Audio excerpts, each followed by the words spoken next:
The sun glared through the towering skyscrapers of Manhattan as Emily Carter strode through the revolving doors of an imposing office building. It was a crisp autumn morning, and the air smelled like ambition, coffee, ink, and a hint of desperation from hopeful entrepreneurs pitching their next big idea. Emily was one of them. At 28, she had spent the past 5 years meticulously building her startup, Brightbyte, a small but rapidly growing software company that streamlined invoicing for small businesses.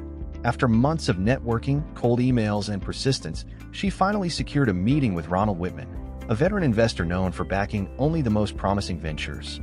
Emily had prepared for every possible scenario, questions about revenue, projections, customer acquisition costs. But she wasn't prepared for what happened next. The meeting room and the coffee assumption.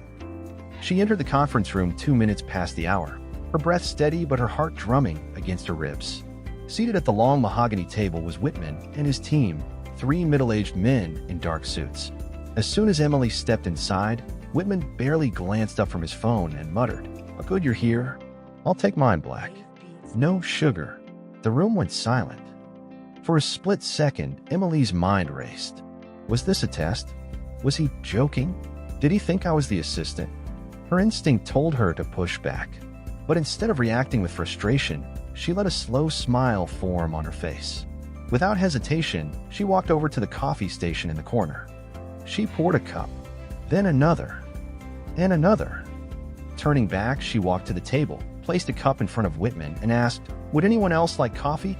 Silence. No one spoke. Finally, she poured herself a cup, sat down at the head of the table, crossed her legs, took a slow sip, and met Whitman's gaze. "Now that we're all caffeinated, let's talk business." Whitman blinked. A smirk twitched at the corner of his lips. The room, which had been so tense a moment before, shifted. She had passed the first test. The power of assumptions. That moment could have gone a dozen different ways. Emily could have gotten defensive. She could have called him out. She could have walked out. But instead, she used the assumption against him. Whitman had made a snap judgment, assuming she was there to serve, not to lead. Emily understood something critical in that moment. People will make assumptions about you. It's how you respond that defines the outcome. In business, in leadership, in life, perception is reality until you shift it. The pitch that sealed the deal. The next 30 minutes were a blur of numbers, slides, and hard-hitting questions.